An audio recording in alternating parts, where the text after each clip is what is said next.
Meaning of doddery. Doddery. Doddery.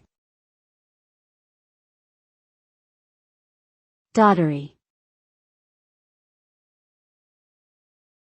Doddery. Doddery is an adjective used to describe someone who is elderly and feeble. It can also refer to physical or mental weakness, especially due to old age. The word is often used to describe a person's movements or behavior that lack coordination and stability. When someone is doddery, they may have difficulty walking or performing tasks that require agility.